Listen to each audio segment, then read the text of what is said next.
तो अस्सलाम वालेकुम guys, welcome back to the channel. तो आज हम एक्सप्लेन करने वाले हैं रिलीज डेट विच का एपिसोड 2। तो आइए शुरू करते हैं।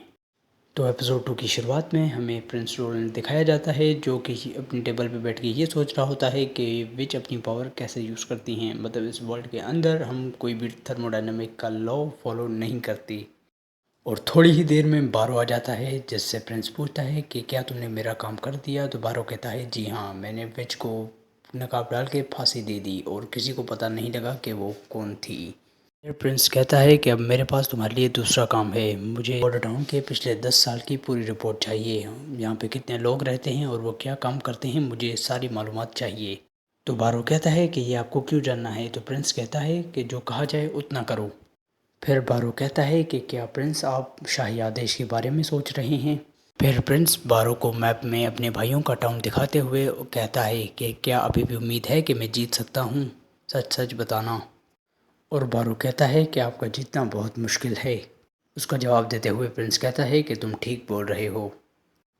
प्रिंस आराम से बारो से पूछता है कि तुम्हें क्या लगता है किंगडम पर राज कौन करता है। तो बारो हैरानी से जवाब देता है कि इस पे कोई शक नहीं, ग्रे कसल की फैमिली ही किंगडम पर राज करती है।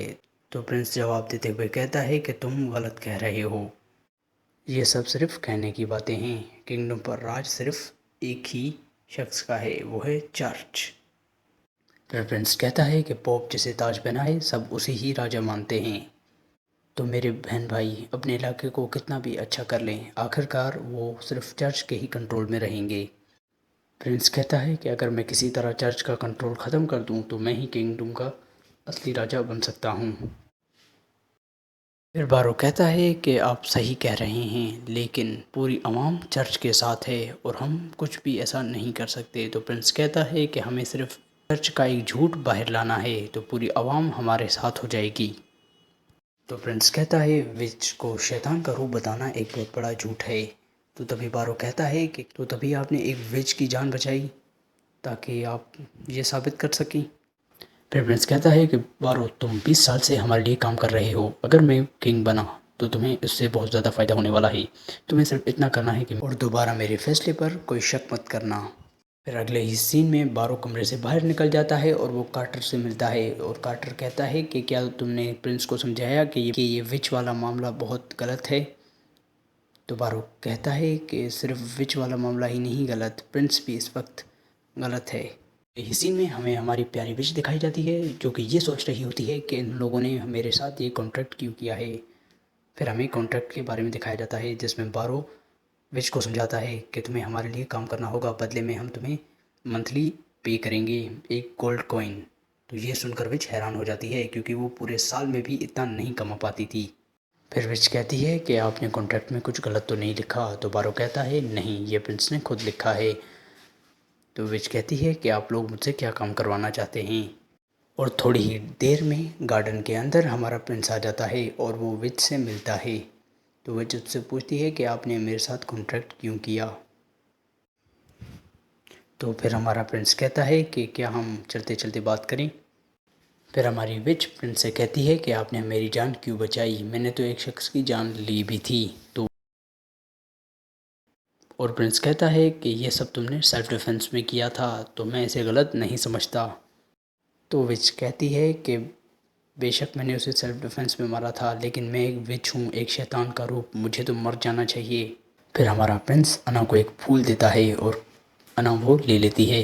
और फिर जब अना कहती है कि ये खूबसूरत है तो प्रिंस कहता है कि ये जहरीला है और अना फूल गिरा देती है। फिर प्रिंस कहता है कि मैं तो मजाक कर रहा था। फिर प्रिंस कहता है कि ये बात सब जानते हैं कि ये फूल कोई जहरीला नहीं है, लेकिन फिर भी जब मैंने कहा कि ये जहरीला है तो तुमने इसे फेंक दिया। मेरा ये कहने से फूल तो नहीं बदला, लेकिन तुम्हारी सोच बदल गई। प्रिंस कहता है कि मैं विच के बारे में यही समझता हूँ, विच एक फूल की तरह है जिसे लोग विच कहते हैं, लेकिन उसके अंदर कुछ भी बदलाव नहीं होता। फिर प्रिंस कहता है कि विच की पावर इस फूल की तरह है जो कि ना तो अच्छी होती है ना तो बुरी। ये सब बातें हमारे नज़रिए की होती हैं और हम अपने नज़रिए को बदल सकते हैं। फिर हमारी विच प्रिंस को रोते हुए जवाब देती है कि आपकी सोच बहुत अलग है, लेकिन विच पावर बहुत खतरनाक होती है। चर्च बिल्कुल सही है, एक विच की शक्ति शैतान की शक्ति होती है, एक विच शैतान का रूप होती है। विच प्रिंस को रोते हुए कहती है कि आपको मुझे मार देना चाहिए, नहीं तो मैं बहुत लोगों को नुकसान पहुंचा सकती हूँ। फिर प्रिंस कहता है कि तुम्हारे पास दो रास्ते हैं, या तो खुद को मार दो जिसमें मैं तुम्हें नहीं रोकूंगा, और दूसरा मेरा साथ दो ऐसा वर्ल्ड बनाने में जहाँ विच आज़ादी से रह सकती हैं। उस वर्ल्ड के अंदर तुम आज़ादी से रह सकती हो, तुम्हें खुद को छुपाने की कोई ज़रूरत नहीं, तुम अपनी पावर भी यूज़ कर सकती हो, तुम अपनी पावर से दूसरों की मदद भी कर सकती हो। यह सुनकर अना हैरान हो जाती है। फिर अना कहती है कि क्या मैं आज़ादी से रह सकती हूँ, तो प्रिंस कहता है कि हाँ, अगर तुम मेरा साथ देती हो तो। और फिर अना जवाब देते हुए कहती है कि हाँ, मैं आपका साथ ज़रूर दूंगी। ये सुनते ही हमारा प्रिंस खुश हो जाता है। फिर प्रिंस कहता है कि तुम्हें अपनी ताकत को कंट्रोल करना होगा। फिर अगले ही सीन में हमें वो मेड दिखाई जाती है जिसने प्रिंस को पहले जहर दिया था, तो अब वो कबूतर के ज़रिए किसी को मैसेज पहुंचा रही होती है। अगले ही सीन में हमें प्रिंस और पारो दिखाए जाते हैं, जिसमें प्रिंस कहता है कि मैंने पिछले साल के पूरे रिकॉर्ड्स चेक किए हैं, जिससे मुझे ये पता चला कि हम कोई भी खेती नहीं करते। बॉर्डर टाउन में सबसे बड़ा काम माइनिंग का है। कीमती कीमती पत्थर भी मिलते हैं माइनिंग से, लेकिन फिर भी हमने पिछले साल कोई कमाई नहीं की। फिर प्रिंस कहता है कि जब सब माइनिंग ही करते हैं तो यहाँ पे खाने का इंतज़ाम कैसे होता है।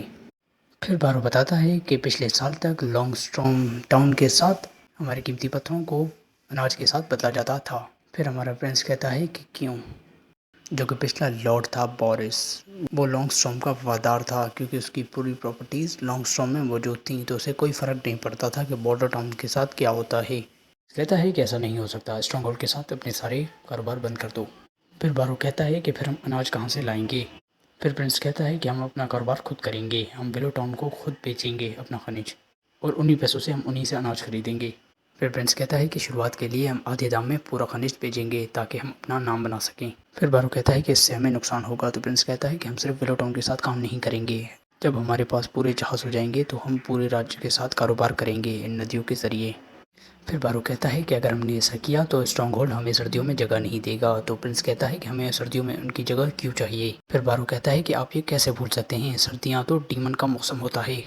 बारो बताता है कि सर्दियों की स्टार्टिंग में जो जानवर होते हैं वो इवॉल्व होकर डीमन बन जाते हैं, और बॉर्डर टाउन के आसपास कोई बड़ी दीवार नहीं जिससे हम उन इवॉल्व जानवरों से बच सकें, और इसलिए बॉर्डर टाउन के लोग सर्दियाँ गुजारने के लिए स्ट्रॉन्ग होल्ड में जगह लेते हैं।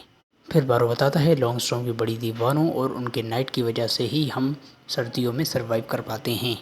फिर प्रिंस कहता है कि कार्टर को बुलाओ, और अगले ही सीन में कहता है कि ये बॉर्डर टाउन के 3 पेट्रोल कैप्टन्स हैं जो कि सर्दियों की स्टार्टिंग में वार्निंग के लिए एक बड़ी सी आग जलाते हैं। फिर प्रिंस विलेजर से पूछता है कि डीमन का मौसम कितने टाइम तक चलता है, तो विलेजर बताता है 2 से 3 महीने तक।